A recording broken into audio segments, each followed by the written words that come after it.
Ciao ragazzi, benvenuti sul mio canale. Oggi voglio mostrarvi come realizzare la pelle di un figurino in stile realistico. Per quanto riguarda la scelta dei materiali, potete utilizzare qualsiasi materiale. Quindi potete tranquillamente combinare diverse tecniche. L'importante però sono i toni che andate a scegliere. Io per questo tutorial vado ad utilizzare i Pro Marker di Winsor & Newton, questo è il set Skin Tone 1 e vado ad abbinare i pastelli acquerellabili. Se volete provare anche voi a riprodurre questa posa, vi lascio qui sotto nelle info il link di Pinterest dove potete reperire questa immagine. Molto importante è il tipo di foglio che andate ad utilizzare, soprattutto se utilizzate materiali come gli acquerelli, utilizzate un foglio apposito per acquerelli. Per questo video sto utilizzando un foglio per acquerelli. Magari più avanti nel video vi spiego anche come mai sto utilizzando questo tipo di carta.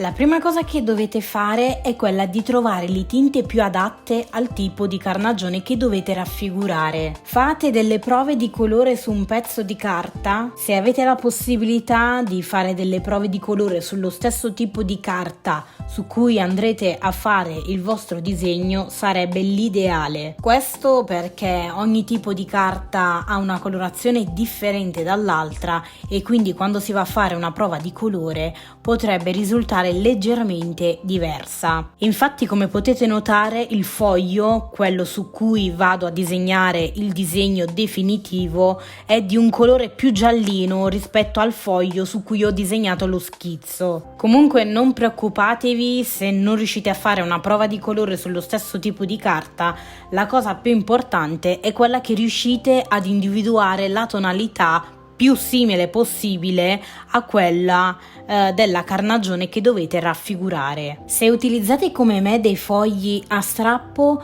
potete fare direttamente la prova di colore su questi pezzi di carta presenti vicino agli anelli.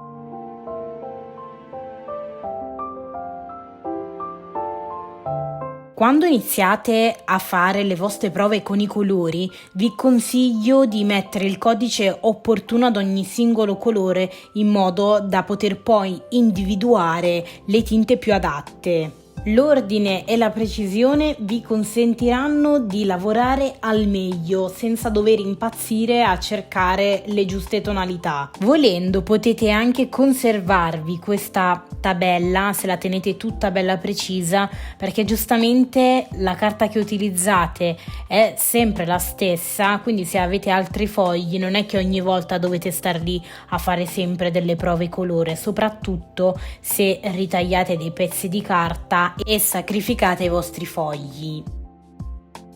In questa seconda fase, dopo che ho creato la mia palette di colori, posso iniziare a scartare quelle tonalità che non ritengo più idonee a questo tipo di carnagione. Come potete notare, questo tipo di carnagione è abbastanza spenta, per cui vado ad utilizzare alcune tonalità di grigio per rendere la tonalità meno satura.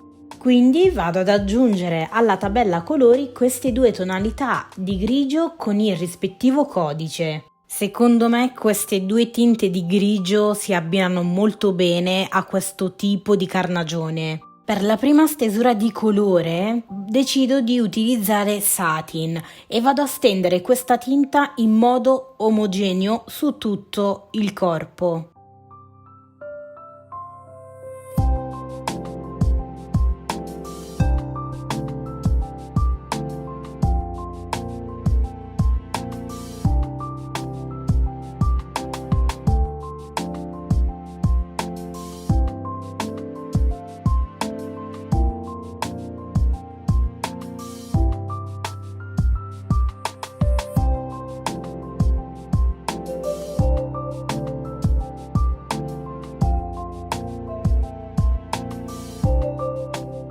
Quando avete terminato la prima stesura di colore, Con la stessa tonalità potete andare ad enfatizzare le zone in ombra.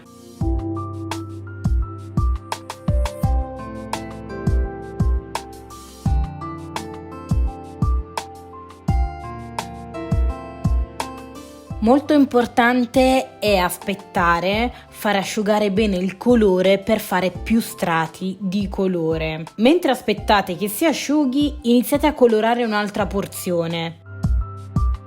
Vado ad utilizzare putty per fare le ombre un pochino più scure. Ora, per amalgamare bene insieme i due colori, per cercare appunto di creare una sfumatura, dovete prendere la tinta precedente, quella con cui avete colorato la base, e passarla sulla tinta più scura. In questo modo le due tinte si fonderanno insieme e si cercherà di creare una sorta di sfumatura. Quindi, in sostanza, questo è il meccanismo che dovete applicare al tipo di colorazione.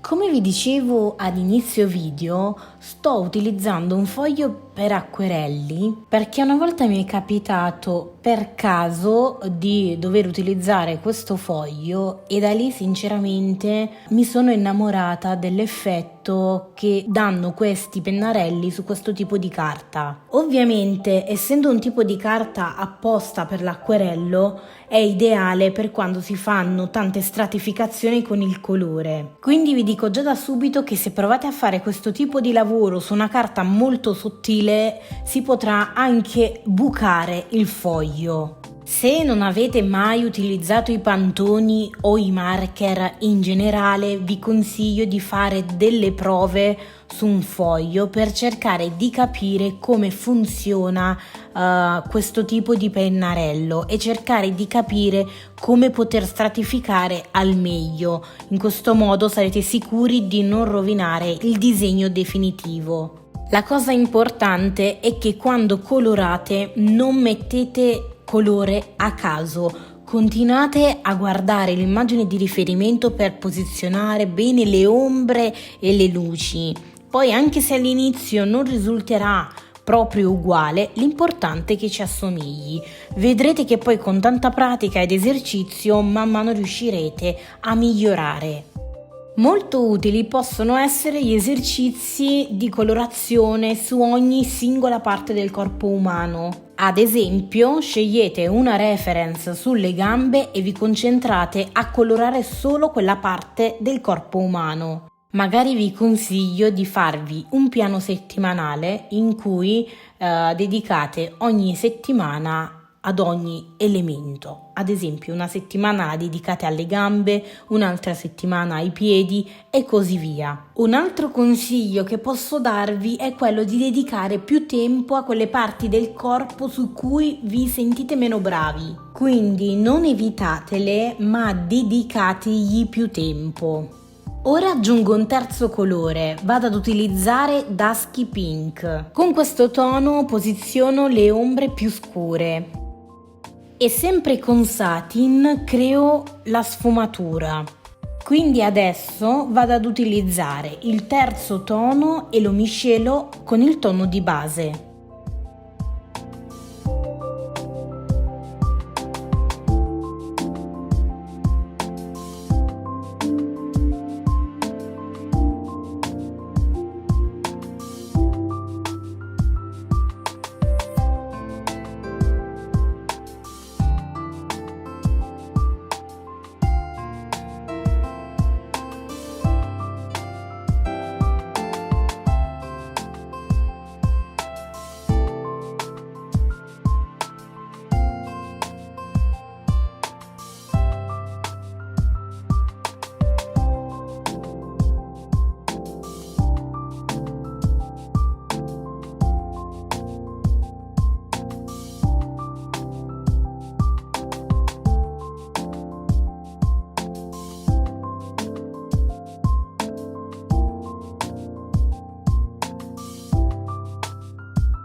Prima di colorare il volto con una gomma alleggerisco i tratti forti, meglio se utilizzate una gomma pane. Utilizzo sempre gli stessi 3 toni che ho utilizzato per colorare il resto del corpo.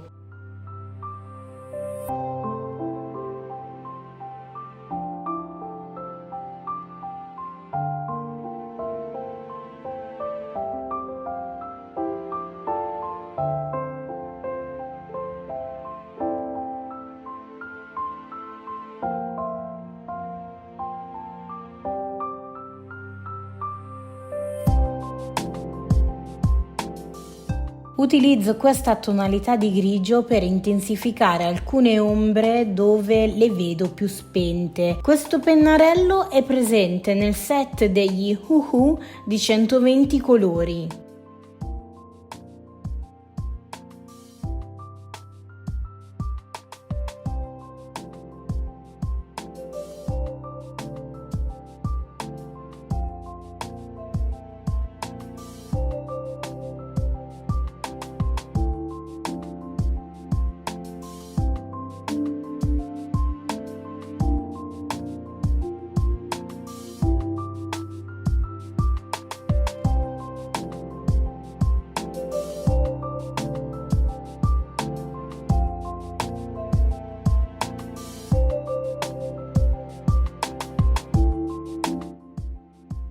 Ora è arrivato il momento di utilizzare i pastelli, ma perché utilizzarli? Siccome disegniamo in una dimensione abbastanza ridotta, è molto complicato riprodurre determinati elementi. I pastelli sono uno strumento su cui possiamo regolare la dimensione della punta. Creando una punta abbastanza affilata possiamo intervenire su quei dettagli abbastanza minuziosi. Per il momento vado ad utilizzare questi 2 pastelli della Caran d'Ache che sono acquerellabili.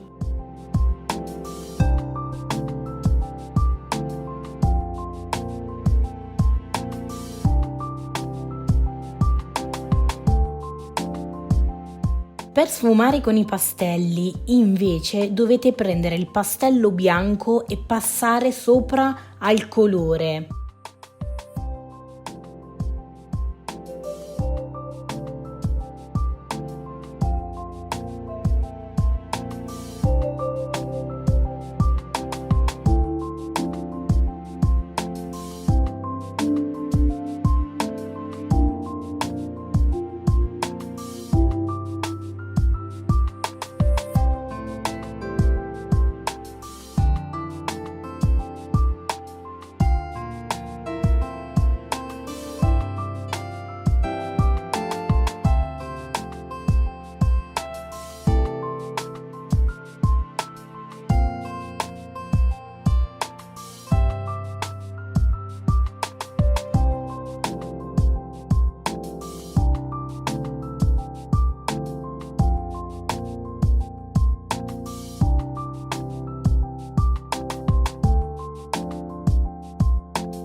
Utilizzo un pastello della Stabilo, sempre acquerellabile. Questa è una tinta marrone scuro e la utilizzo per fare i dettagli più marcati del volto. Vi raccomando, per fare i dettagli temperate bene, fate una bella punta.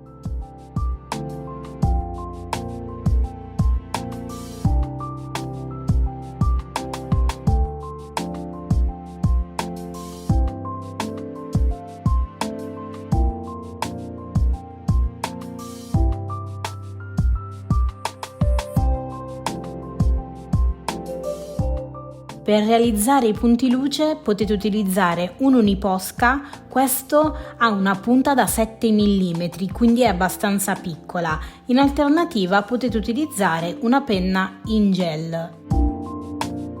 Picchiettate sul colore con il dito per eliminare l'eccesso del bianco. Per avere un risultato più realistico vi consiglio di non passare il contorno con un tratto pen. Piuttosto utilizzate una matita e andate un pochino ad enfatizzare il contorno della figura. Spero tanto che questo video vi possa essere d'aiuto. Fatemelo sapere lasciandomi un like al video. Io vi mando un grossissimo bacio e ci vediamo nel prossimo video. Ciao ragazzi!